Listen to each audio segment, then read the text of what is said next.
News 4 Nashville. And good evening, everyone. In 6 hours, abortions will be criminalized in the state of Tennessee. That's when the state's trigger law, also known as the Human Life Protection Act, takes effect. WSMV's Courtney Allen joins us live tonight from outside the Capitol. And Courtney, you talked to people both for and against abortion rights today.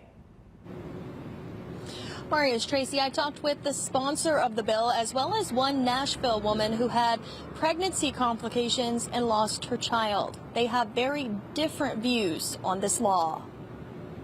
Thursday starts Tennessee's total abortion ban.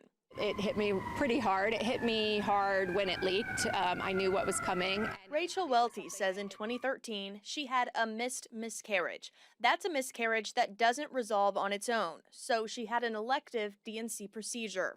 Those are labeled abortions. All my medical records said abortion, incomplete abortion. Welty is now on the board of Abortion Care Tennessee. Under the state's new trigger law, Welty says she's not sure what care will look like for someone in a similar situation. My fear is doctors are just going to throw their hands up and say we're not going to deal with this. The new law criminalizes doctors who perform any abortion in Tennessee. There is an affirmative defense for if the mother's life is in risk. Some attorneys tell WSMV4 they believe this puts the burden on the doctor to show the abortion was justified and makes it more difficult to be acquitted.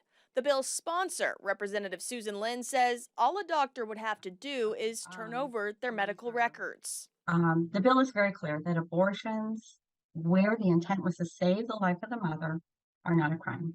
And we are trusting doctors to make that decision. They have the medical expertise and they have the records to prove that they acted rightly. Representative Lynn says this bill values Tennesseans as well as the unborn, something that's been important to her since a young age.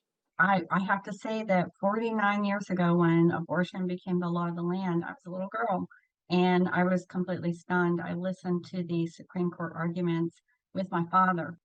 And as a child, I couldn't understand how anybody could think that the baby was anything but a baby. Now that Roe v. Wade is overturned, it's Welty who is stunned. And it was something that I could have never imagined.